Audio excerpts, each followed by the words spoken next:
Law of proximity के according कोई व्यक्ति या देश उन प्रॉब्लम्स, कॉन्फ्लिक्ट्स या सिचुएशन को ज्यादा इंपॉर्टेंस देता है जो उसके सबसे पास है, तुरंत असर डालने वाली या डायरेक्टली जुड़ी हुई हो, बजाय दूर की चीजों के। एग्जाम्पल के लिए, एक तरफ वर्ल्ड वॉर 3 का खतरा है और दूसरी तरफ तुम्हारा एग्जाम है, तो आपका ध्यान ज्यादा किस ओर जाएगा? ऑफ कोर्स कल के एग्जाम की तरफ। स्वागत है आपका मेरे चैनल जितेश की पाठशाला में। इस ऑडियो पॉडकास्ट में हम प्रोफेसर जियांग की वीडियो, जिसमें उन्होंने लॉ ऑफ प्रोक्सिमिटी का यूज करके ईरान यूएसए वॉर को समझाने की कोशिश की है, उसको समराइज और डिस्कस करने की कोशिश करेंगे।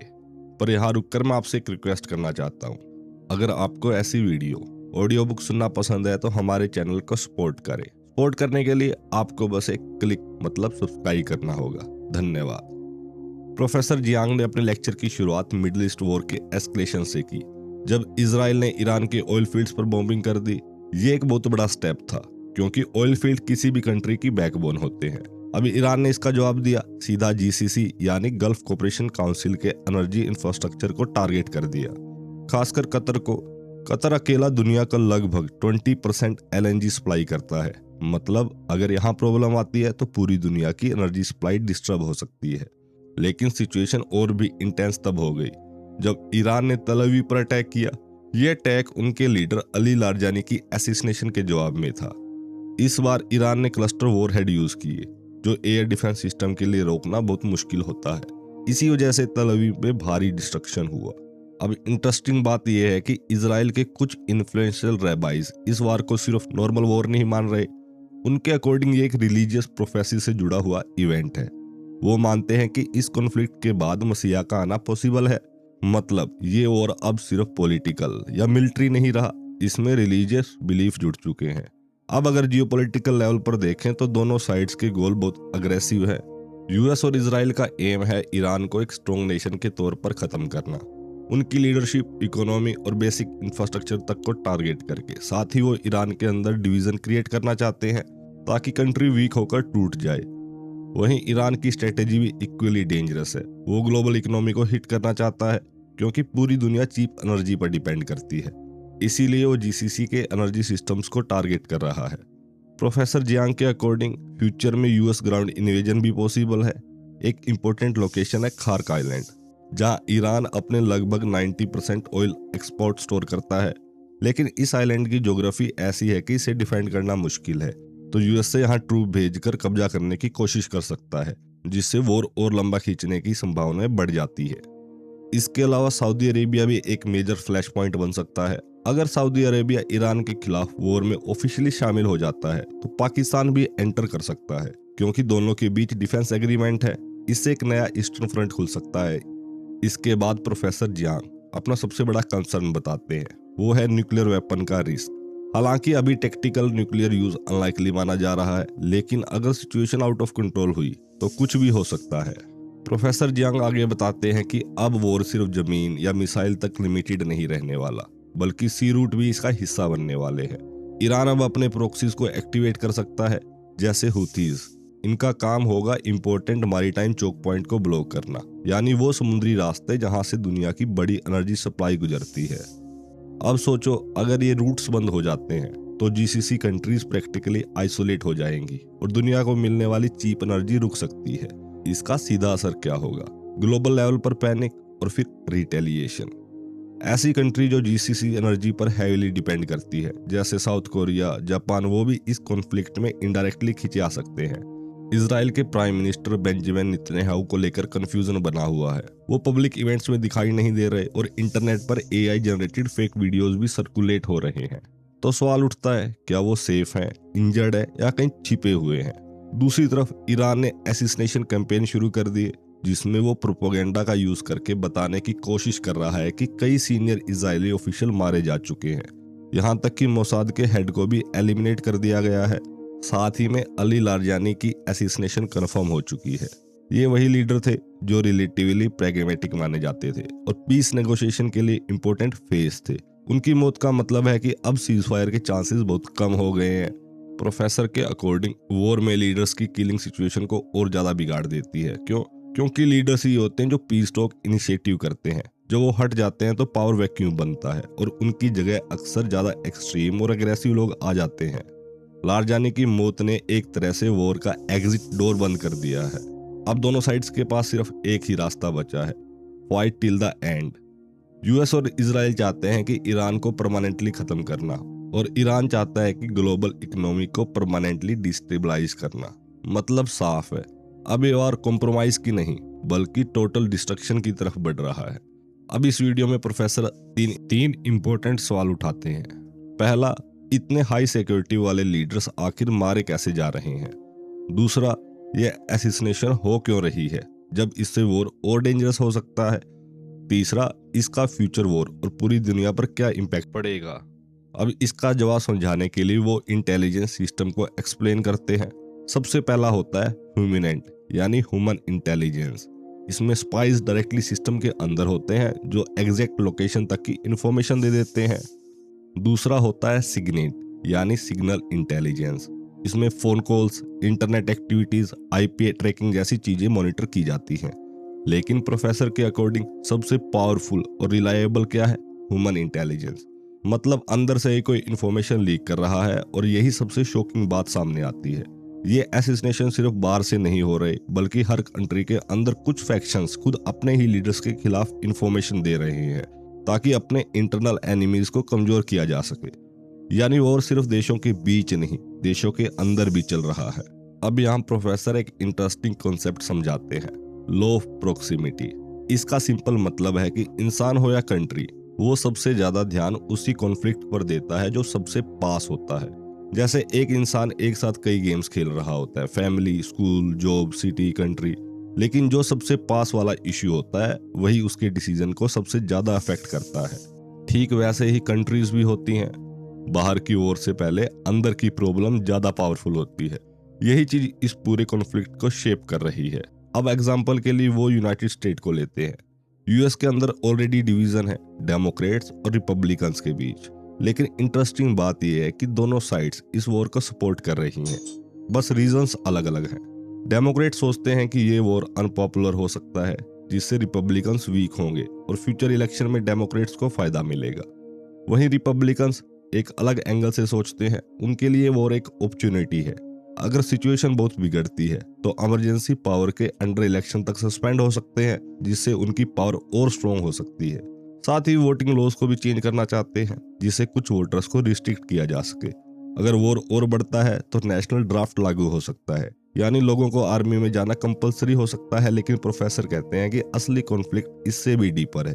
ये सिर्फ डेमोक्रेट्स वर्सेस रिपब्लिकन्स नहीं, ये है एलीट वर्सेस काउंटर एलीट का कॉन्फ्लिक्ट। एक साइड है एलीट जो ग्लोबल पावर स्ट्रक्चर और फाइनेंस सिस्टम से जुड़ी, और दूसरी साइड है काउंटर एलीट जो नेशनलिज्म और अमेरिका फर्स्ट आइडियोलॉजी को फॉलो करती है।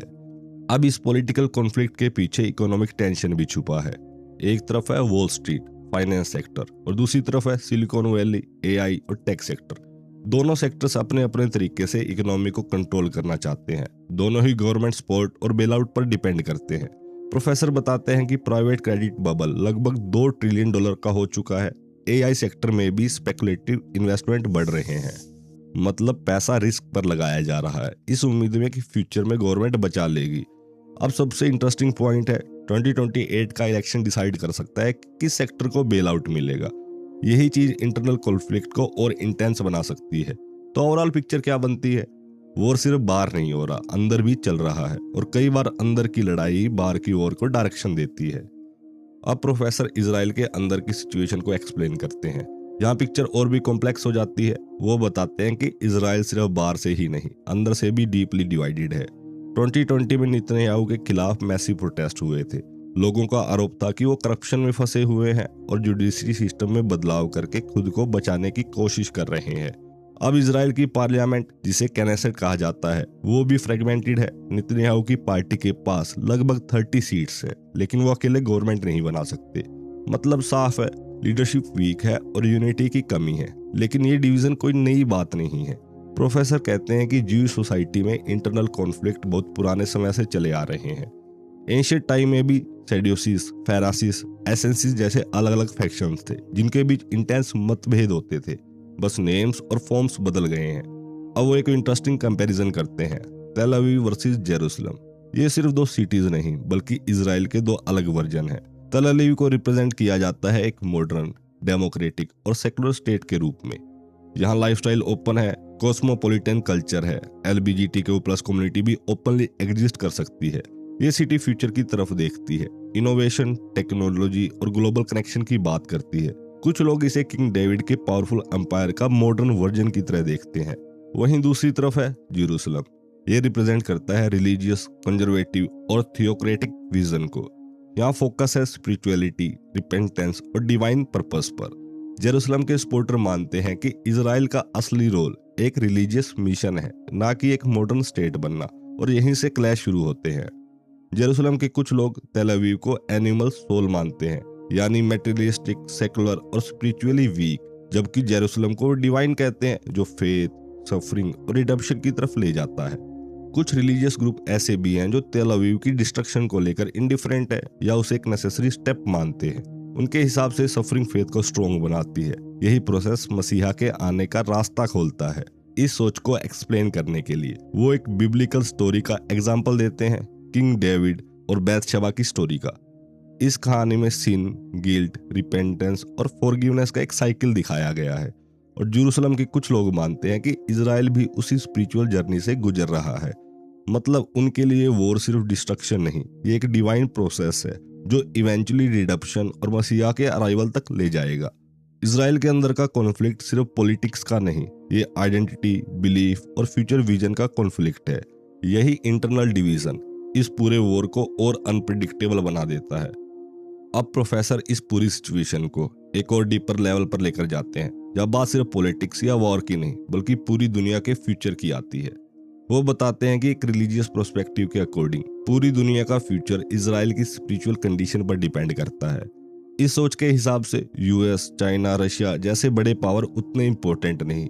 असली फोकस है ज्यूइश पीपल और उनके गॉड के साथ कनेक्शन का। मतलब अगर ज्यूइश पीपल फिर से गॉड के साथ यूनाइट हो जाते हैं तभी दुनिया में पीस और प्रोस्पेरिटी आएगी। अब ये व्यू पॉइंट बहुत पावरफुल है क्योंकि ये वॉर को सिर्फ स्ट्रेटजी नहीं बल्कि डेस्टिनी बना देता है। अब बात करते हैं ईरान की। प्रोफेसर बताते हैं कि ईरान का सिस्टम थोड़ा यूनिक है। यहाँ दो तरह की गवर्नमेंट साथ साथ चलती है। एक है इस्लामिक थियोक्रेसी, यानी रिलीजियस लीडर जो टॉप पर हैं, जैसे असेंबली ऑफ एक्सपर्ट्स। दूसरी तरफ है सेकुलर गवर्नमेंट जो डेली एडमिनिस्ट्रेशन संभालती है। अब इसमें प्रॉब्लम क्या है? ईरान के अंदर भी हैवी डिवीजन है, religious versus secular, urban versus rural, ethnic differences, सब कुछ। लेकिन मेन कॉन्फ्लिक्ट है इस्लामिक थियोक्रेट्स और सेकुलर नेशनलिस्ट के बीच। ये वॉर इस डिवाइड को और बढ़ा रहा है। ईरान में शिया मेजोरिटी है, जहां मार्टिरडम और सेक्रीफाइस को इंपॉर्टेंस दी जाती है। उनका बिलीफ है कि 12th इमाम मतलब मसीहा आएंगे और अल्टीमेट इजराइल और यूएस को डिफीट करेंगे। वहीं सेकुलर नेशनलिस्ट एक अलग सोच रखते हैं। उनके लिए सबसे इंपॉर्टेंट है पर्शियन सिविलाइजेशन, यानी उनकी कल्चरल आइडेंटिटी। वो मानते हैं कि ईरान स्टेट रहे या ना रहे, पर्शियन आइडेंटिटी सर्वाइव करनी चाहिए। अब बड़ा सवाल ये है, क्या ये दोनों साइड कभी कॉम्प्रोमाइज कर पाएंगी या फिर ईरान के अंदर सिविल वॉर शुरू हो सकता है? अगर एक्सटर्नल प्रेशर यानी वॉर बढ़ता है तो ये रिस्क और भी बढ़ जाता है। अब प्रोफेसर एक बहुत इंपॉर्टेंट पॉइंट पर आते हैं, लीडर की असैसिनेशन का असली कारण क्या है। वो कहते हैं कि ये सिर्फ बाहरी अटैक नहीं, अंदर के फैक्शन ही इंफॉर्मेशन लीक कर रहे हैं ताकि अपने डोमेस्टिक राइवल को हटाया जा सके।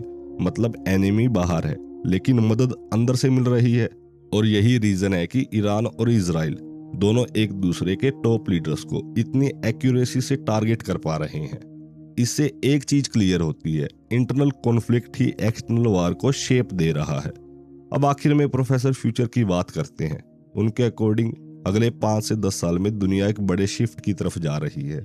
डेमोक्रेसी धीरे धीरे वीक हो सकती है और थियोक्रेटिक या अथॉरिटेरियन सिस्टम स्ट्रॉन्ग हो सकते हैं। ईरान और ज्यादा रिलीजियस और एक्सट्रीम हो सकता है।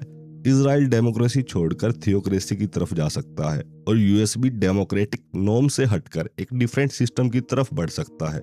मतलब पूरी दुनिया में एक नए टाइप की फाइट शुरू हो सकती है। एक तरफ होगा ग्लोबल सेकुलर सिस्टम जो फाइनेंस और इकोनॉमी पर बेस्ड है। दूसरी तरफ होंगे नेशनलिस्ट और थियोक्रेटिक सिस्टम जो रिलीजन और आइडेंटिटी पर बेस्ड है। और यही कॉन्फ्लिक्ट आने वाले टाइम को डिफाइन करेगा। तो अगर ओवरऑल देखें, ये सिर्फ एक वॉर नहीं, ये एक ऐसी ट्रांसफॉर्मेशन है जो डिसाइड करेगी कि फ्यूचर में दुनिया कैसी होगी। डेमोक्रेटिक या रिलीजियसली ड्रिवन। वीडियो को पूरा देखने के लिए आपका धन्यवाद। मिलते हैं ऐसी ही किसी और वीडियोस में, तब तक के लिए नमस्कार। आप सुन रहे थे जितेश की पाठशाला।